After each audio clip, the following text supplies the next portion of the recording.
আরে সাকিব, কালকে তো তোর বার্থডে। হ্যাঁ, আমি অনেক এক্সাইটেড কারণ কালকে আমাকে অনেক মানুষ উইশ করবে।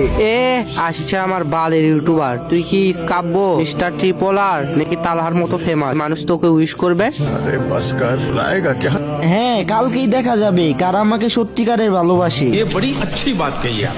ভাই 12টা বেজে গেছে, তার মানে আমার বার্থডে স্টার্ট, কিন্তু এখনো পর্যন্ত কেউ আমার একটা উইশও করলো না। দেখতেই পারতেছো ঠিক 12টা বাজে।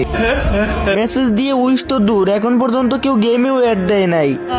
দিবস ভাই ইনভাইট দিতেছে, আচ্ছা যা দিই তো ওনার মনে আছে কিনা। Happy birthday to you Sakib ভাই, many many happy returns of the day. Hello Sakib ভাই, হ্যাপি বার্থডে টু ইউ। অনেক অনেক শুভকামনা রইল আপনার জন্মদিন উপলক্ষে। আরে ভাই, আপনাদের মনে আছে আজকে আমার বার্থডে? আরে সাকিব ভাই, আপনার জন্মদিন আর আমরা ভুলে যাবো তা কেমন হয় ভাই? Happy birthday to you, many many return of the. আরে ভাই, লাভ ইউ আপনাদেরকে। আর আজকে আমি দেখবো আমার সাবস্ক্রাইবার আমার কতটুকু ভালোবাসে। সবাই কমেন্ট বক্সে হ্যাপি বার্থডে লিখে বড়াই ফেলো।